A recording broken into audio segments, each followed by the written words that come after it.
ja vaatame siis seda kalkulaatorit, mis ma tegin, et siin veel on selline, kunagi oli isepankuris selline ilus tootlus, olid head ajad, et täna ei maksa selliseid tootlusi loota.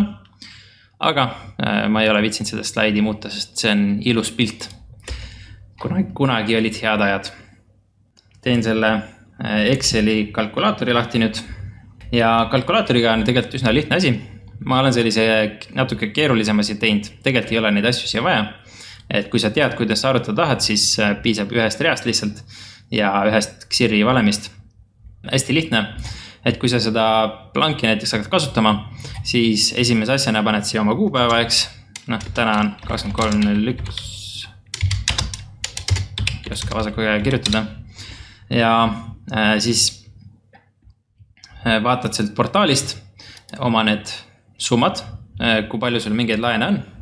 Et oletame näiteks, et me teeme siia Mintose portaali ja vaatad, et sul on näiteks 90 euro eest laene, mis on maksegraafikus ilusti.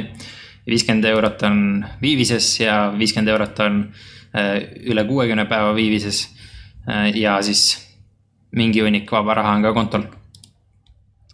See on natuke vanast ajast siin 60 pluss päeva viivises, aga siin ma siis tavaliselt panen sellised hapud laenud siis jutumärkides. Aga lihtsuse mõttes võid mõelda, et see on selline punased laenud ehk hapud laenud. Need on natukene viivises laenud ehk mingi kuni selle hetkeni, kui laen hapuks läheb ja siis need on kõik graafikus laenud. Need summad paned sisse ja siis paned sisse ka kõik oma sissemaksed. Ehk kui sa tegid ülekande portaali, näiteks 2014 aastal siin, siis siia paned selle 1170 eurot. Siia paned siis selle väljamakse, kui tegid siit järgmise päev väljamakse ja nii edasi. Ja sellega ta põhimõtteliselt siis teeb sinu eest arvutused ära. Et ma panen selle kuupäeva tagasi siia, sest et siis on siin normaalsemad numbrid. Aga põhimõtteliselt jah. Et sisuliselt rohkem infot ei olegi vaja. Et selle info põhjal ta arvutab selle lõpptulemuse. Et kui sa tahad, sa võid muidugi käsitsi ka lõpptulemuse arvutada, aga minule jaoks on nii lihtsam vähemalt. Ja mis ta siis siin tabelis teeb? Siin tabelis ta arvutab välja 4 erinevat stsenaariumit. Et sellepärast mul on siin 4 erinevat tulpa, mis need on koopiad lihtsalt sellest esimesest. Ja antud juhul siis see stsenaarium arvutab välja tootluse juhul, kui kogu see raha, kõik raha, ka hapud, laenud ja nii edasi, kõik oleks väärt nii palju, kui siin kirjas on, et miski halvaks ei läheks, siis oleks tootlus antud juhul selline. Optimistlik antud juhul siis eeldab, et 25% nendest laenudest taastub ja ülejäänud kõik on ok, et nendega ei juhtu midagi.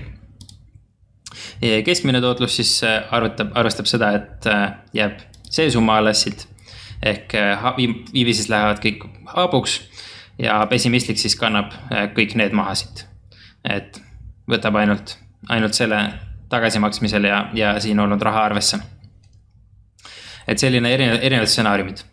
Et kui sa tead, et sa tahad iga kord arvutada näiteks mingit sellist stsenaariumit, siis tegelikult sul piisab lihtsalt sellisest tabelist, kus on kõik sisse väljamaksed ja lõppseis. Ja siis saad teha sellise valemi nagu SIR ja siis tõmbad siit need väärtused ja siit kuupäevad ja sisuliselt ongi arvutatud. Et selline hästi lihtne valem on tegelikult. Aga teoreetiliselt siin on väike lisafunktsioon, mida ei ole mõtet väga palju süvitsi minna ega uurida, aga nii edasi. Ja siis esimene kord, kui sa arvutad, ongi kõige rohkem tööd. Et eeldusel, et sa hakkasid kuskil paar aastat tagasi investeerima, pole kordagi arvutust teinud, siis pead kõik oma ajaloolised sisse-väljamaksed siia kirja panema. Aga iga järgmine kuu, siis võtad ainult viimase kuu sissemaksed ja paned siia rea lõppu, eks. Et siis on tegelikult kõvasti vähem tööd. Mida mina teen, on see, et ma salvestan ka selle tulemuse ära. ehk sa võid teha näiteks koopia sellest failist või sa võid teha näiteks niimoodi, nagu ma siia tegin, siin on mingid suvalised numbrid, eks, aga lihtsalt näiteks, et sa saad panna niimoodi iga kuu numbrid siia kopeerida üksteise alla ja siis näed graafikult kohe, mis toimub. Et noh, kui see oleks mingid reaalsed investeeringud, siis ma vaataksin praegu seda siit, et oi, näed, see midagi kukkus väga jubedalt, et noh, ilmselgelt midagi on väga mäda. Noh, siin on juba väga mäda midagi, kui nii halb tulemus on, aga näiteks siit saaks ka vaadata, et midagi kukkus, midagi juhtus, et siis vaatad lähemalt, mis seal toimus, miks see langemine toimus.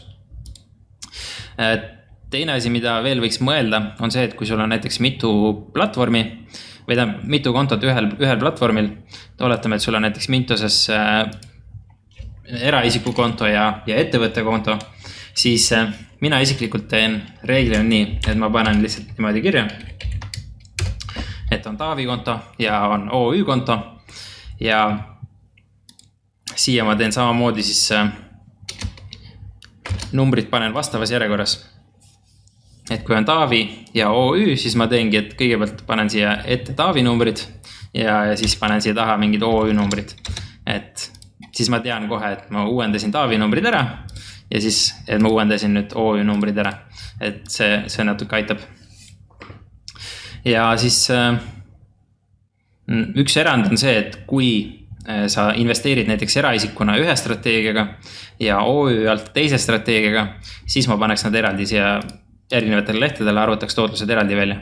Aga muul juhul kõik sisse-väljamaksed, mõlema konto omad paned siia ja see lõppseis mõlema konto omad paned siia ja siis näed üleüldist platvormi tootlust.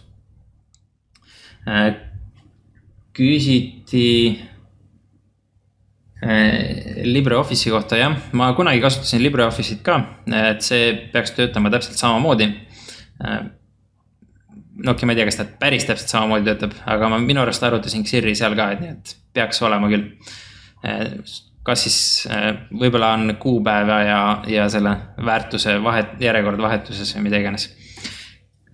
Ja siis küsiti, et mis perioodi tagant neid andmeid võrrelda. Et ma sellest räägin kohe natuke veel, aga oleneb, et see sõltub, kui tihti sa vitsid neid arvutada. Mina arvutan iga kuu, teoreetiliselt võid ka iga kvartal arvutada.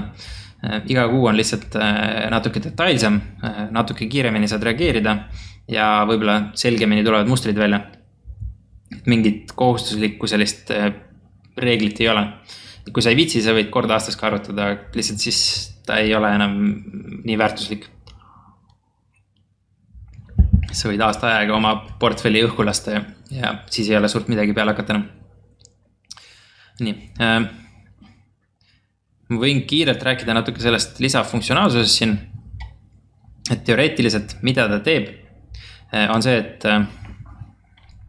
siia saad nendele laenudele panna juurde hindluse juurde. Et kui sa arvad näiteks, et need laenud on väärt rohkem kui see põhiosa, sest et ma ei tea, nad on küpsed laenud, järelturul saaksid müüa näiteks 3% juurde hindlusega maha, siis sa võid niimoodi panna. Mina isiklikult ei kasuta seda, sest ma ei oska neid nii hästi hinnata ja sõltub üsna palju sellest, mis parasjagu järelturul toimub. Aga kes tahab, siis miks mitte. Teine asi, mida saab teha, on siin viivises laenud. Ehk kui sa arvad, et need peavad minema alla hindlusega müüki, siis võid ka siia panna näiteks, et ma ei tea, 15% alla hindlus, äkki saad lahti. Ja siis ta arvutab siin, arvestab sellega. Või siis siin võid ka taastumise määra, et arvad, et kõik punased lähevad maha kandmisele, siis paned siia 0 ja nii edasi. Et mina isiklikult neid ei kasuta, siin mul on lihtsalt by default 25. Seda tootlust ma niikuinii peaaegu kunagi ei vaata, et ma isiklikult lähtun peamiselt sellest, et ma kannan kõik viivises ja punased laenud reeglina maha. Et selles mõttes see vähemalt mind väga palju ei mõjuta. Aga iseenesest see kasutamine üsna lihtne, et kui saad aru, kuidas see toimib, siis ei tohiks raskusi tekkida.